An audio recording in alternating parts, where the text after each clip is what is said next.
Alright guys, this is Vaul, and it is time again to talk about Warhammer. Warhammer, the game of fantasy battles, and the picture you're looking at is the picture of my Tomb King's army that I will be fielding in the tournament tomorrow, because it is the weekend tomorrow, and all day Saturday and Sunday I'll be playing Warhammer. 3 games on Saturday, 3 games on Sunday, 6 games in total, and that will be part of the tournament for the Battlecry event in Auckland, New Zealand.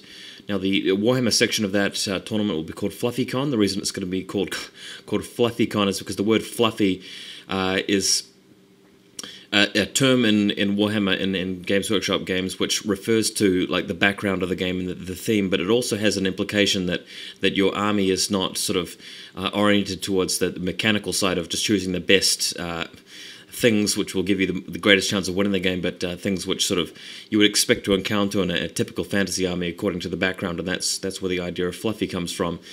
But this particular tournament, as I've been saying in my previous videos, is one where the participants of the tournament are encouraged to choose an army that isn't the type of army that a normal player hoping to win a game would pick. Now, what I mean by that is that you wouldn't go through your army list and pick out all of the best combos and the best units, for example, foregoing really ineffective units in favor of very effective units.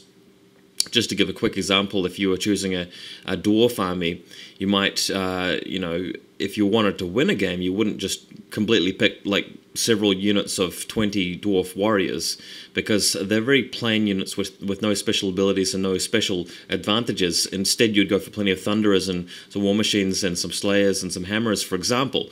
Now, in this particular tournament, you're rewarded for restraining yourselves and not just going straight for the best stuff that your army has available to it, picking something very balanced and something very easy for your opponent to contend with. And unfortunately, that has been forced on us in a very draconian way by the judges, but many people are happy with that, and I'm in two minds about it. I'm actually I'm very tolerant of it, and I'm a new player, and this tournament is geared towards players like me.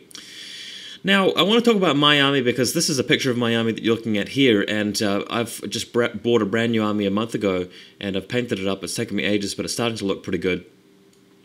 And, of course, I don't really have that many options as to what not to take and what to take, because I've just got these models here. But I've had to tone down some of my characters in order to get this working. Now, I want to give you guys a talk through of my army list. The reason I'm going to do this is so that you guys can understand a little bit better the battle reports that I'm going to be putting up on my page tomorrow and the following day. This is not an invitation to criticize my army list. I really wouldn't bother telling me what to take and what not to take, because A, this list has been approved by the tournament and I can't change it. B, I can't really substitute any of these models for other models because I don't own them. And C, this army list is specifically designed to conform to the rules imposed on me by the tournament, so I don't really want to hear people whining about what I've taken. With that in mind, I'm going to go through what I have actually got here, just so that you guys will know what's happening in the tournament and the battle reports that are coming up. So first of all, I've got a Tomb King on a chariot. He's equipped with light armor and a shield. Didn't really need those upgrades in a real Tomb King. I wouldn't bother with them, but it seems kind of fluffy to have them. He's got a chariot. He's upgraded with the Chariot of Fire. I've modeled the little flames come off the chariot on my particular thing. That gives him an extra d6 plus 1 hits on the impact when the chariot charges, as well as counting as flaming attacks. He's got the Collar of Shepesh, which gives him a 4+ ward save, and transferring that wound to a model within 6 inches. Kind of handy. When my army following the tournament will feature a Tomb King on foot, because he's much better on foot, and the chariot character will be a prince without the Collar of Shepesh. I've also got a Sword of Might for 20 points there, which the tournament organisers said that I should use instead of some other more powerful items. The Sword of Might, terrible item. I normally wouldn't be caught dead. Well, haha, pun, I'm undead. I wouldn't be caught dead using that item.